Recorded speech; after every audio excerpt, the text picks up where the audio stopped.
इसके अंतर्गत हमने पिछले क्लास में शिल्प की विशेषताओं के बारे में बात की थी। उसी क्रम में आगे बढ़ते हुए आज बिंब और लाक्षणिकता पर चर्चा की जाएगी। छायावादी कविता का काल 1918 से 1936 के बीच रहा है और यह काल द्विवेदी युग के अनुशासन, सादगी से हटकर था। चूँकि छायावादी कवि भावावेग और भावाव्यक्ति के लिए बिंबों की तलाश करता है और सौंदर्य की उन्मत्त भावना उसकी विस्तृत होती है, सूक्ष्म होती है, जिसमें कल्पनाशीलता का तत्व होता है, जिसमें स्वप्नशीलता होती है और जिसकी चेतना स्वाधीन होती है। ऐसी स्थिति में छायावादी कवियों को नए बिंबों की तलाश करनी पड़ी और जो पारंपरिक बिंब थे उनसे हटकर वो नए बिंबों का सृजन करती है। और इसीलिए छायावादी कविता का जो रूप विन्यास है वो उसके आंतरिक सौंदर्य के परिणाम से बनता है। यानी चूँकि कवि की अनुभूति नए रूप में प्रकट होना चाहती है, इसीलिए वो नए रूप विन्यास की मांग करती है और इसीलिए वो आत्माभिव्यक्ति के लिए नए बिंबों को तलाश करता है। बिंब इंद्रिय संवेद होती है, यानी जो हमारी ज्ञानेंद्रियां हैं, स्पर्श की हैं, घ्राण यानी सूंघने की है, ध्वनि के लिए कर्णेंद्रियां हैं, आँख दृश्य के लिए है। इन सब ज्ञानेंद्रियों के आधार पर जो अनुभव किया जाता है, जो रूप विधान सृजित किया जाता है, वही बिंब होती है।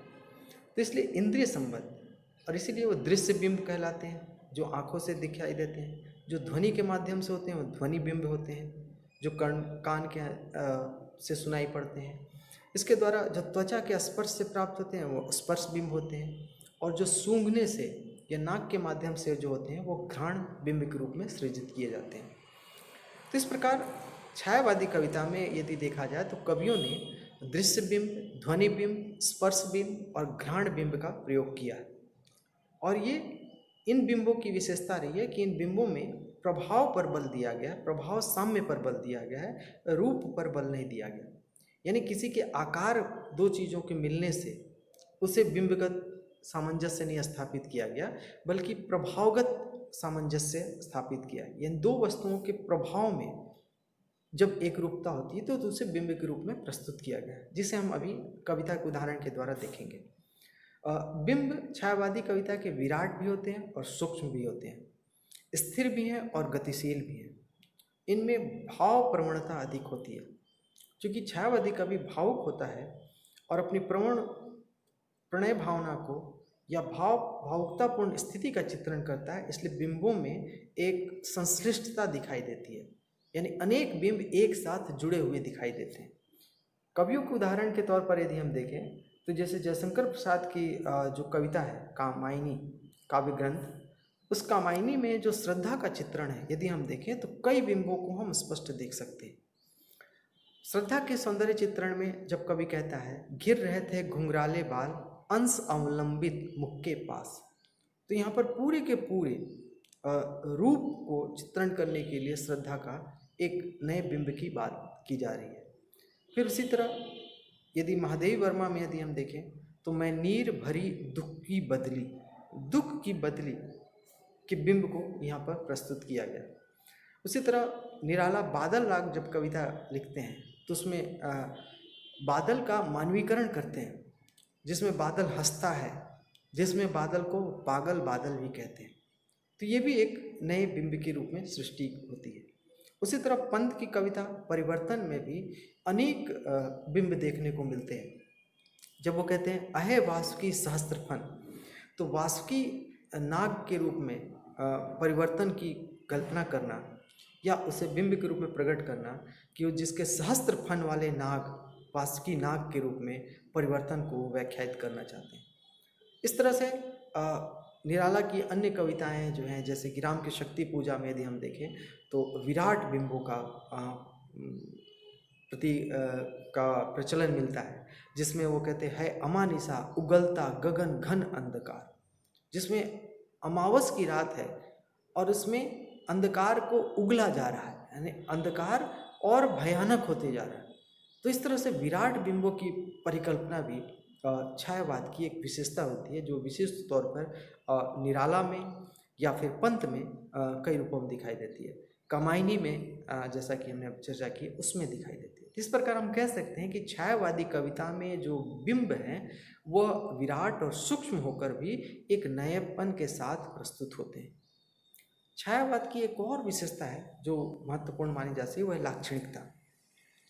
छायावादी कवि जो है वो स्वाधीन चेतना की पक्षधर है, स्वाधीन चेतना का पक्षधर है और वो अपनी व्यक्ति को प्रकट करने के लिए स्वाधीनता की मांग करता है। वो अपने हृदय पर पड़ने वाले प्रभाव को व्यक्त करने के लिए विभिन्न प्रकार के प्रतीक को ढूंढता है या भाषा में लाक्षणिकता का प्रयोग करता है। वो सूक्ष्म इंद्रिय बोध को भी प्रकट करता है, कभी वो विराट प्रतीक को प्रकट करता है और इन सारी चीज़ों की चर्चा विशेष रूप से पंत पल्लव की भूमिका में करते हैं, जिसे छायावाद का घोषणा पत्र कहा जाता है। तो पल्लव की भूमिका में पंत ने स्पष्ट रूप से इस बात पे जोर दिए कि जो छायावादी कविता है वह किस तरह की भाषा, किस तरह की भाव और किस तरह की लाक्षणिकता और किस तरह के शिल्प को अपने में स्वीकार करना चाहती है। छायावाद कवि का मुख्य रूप इस पर होता था कि वो भाव के अनुरूप कविता को करे। वो जितने भी अपनी कल्पना की उड़ान रखता था या अपनी व्यक्तिगत अनुभूतियों को प्रकट करना चाहता था या वैयक्तिक भावों को अभिव्यक्त करना चाहता था, उन सब के लिए वो नए नए भाषिक संरचना या रूप विन्यास की बात करता था। और यही कारण है कि द्विवेदी युग के प्रतीकों से इतर प्रतीक छायावादी कविता में मिलता है, या द्विवेदी युग जो भाषा संरचना थी उससे इतर भाषिक संरचना छायावाद में मिलती है, क्योंकि वो सूक्ष्म अनुभूति पर बल देता है। छायावादी कवि सूक्ष्म अनुभव या अपने कल्पना शक्ति से प्राप्त अनुभव या अपने वैयक्तिक अनुभव को प्रकट करने के लिए नया रूप विधान को प्रश्रय देता है। और इसी कारण है कि महादेवी पर की कविताएं जो हैं उसमें जो दीपक है वो एक प्रतीक के रूप में है, आत्मपीड़ा का, परसुख का है। बादल प्रकृति का भी प्रतीक है, जागरण का भी है। और प्रसाद की जब कामायनी का चित्रण करते हैं तो भी वो स्पष्ट करते हैं कि आह वह मुख पश्चिम के व्योम बीच घिरते हों घनश्याम। श्रद्धा के भी चित्रण करने में वो एक विराटता को प्रकट करते हैं। श्रद्धा वहाँ पर एक सिर्फ स्त्री मात्र नहीं रह पाती, एक भाव रूप में नहीं आती, बल्कि उसकी विराट चेतना के रूप में आती है। जो उसको और स्पष्ट करने के लिए कहते हैं, उसके सौंदर्य को प्रकट करने के लिए कहते हैं कि एक लघु ज्वालामुखी अचेत माधवी रजनी में अश्रांत, कि वो एक लघु ज्वालामुखी की तरह है, उसका सौंदर्य प्रस्फुटित होने वाला है। और किस में? जिसमें रजनी के बीच यानी अंधकार के बीच, यानी उसका जो सौंदर्य है वह एक विराट सौंदर्य में भी अपनी उपस्थिति को दर्ज करता है और आकर्षक बनता है। उसी तरह निराला जब प्रतीकों की बात करते हैं तो शेरों की मान में आया आज सियार, जागो फिर एक बार। फिर वो कहते हैं बीन भी हूँ मैं, रागनी भी हूँ, जब महादेवी कहती हैं। पंत नौका विहार में कहते हैं साड़ी की सिकुड़न सी जिस पर शशि की रेशमी विभा से भर, सिमटी है वर्तुल मृदुल लहर। एक लहर की छोटी छोटी उठान को उसे साड़ी की सिकुड़न से तुलना करना, जिसमें चंद्रमा की चांदनी पड़ रही है, ये इस तरह की भाव को प्रकट करना, ये छायावादी कवियों में बड़े पैमाने पर देखा जा सकता है। तो इस प्रकार छायावादी कवि अभिधा को महत्व न देकर ज़्यादातर लाक्षणिक वैचित्र या लाक्षणिकता को अपनी कविता में स्थान देता है। इसका कारण ये है कि उस समय छायावादी कवि के लिए वर्तमान जो था वो संतुष्टकर नहीं था, संतुष्टिदायक नहीं था।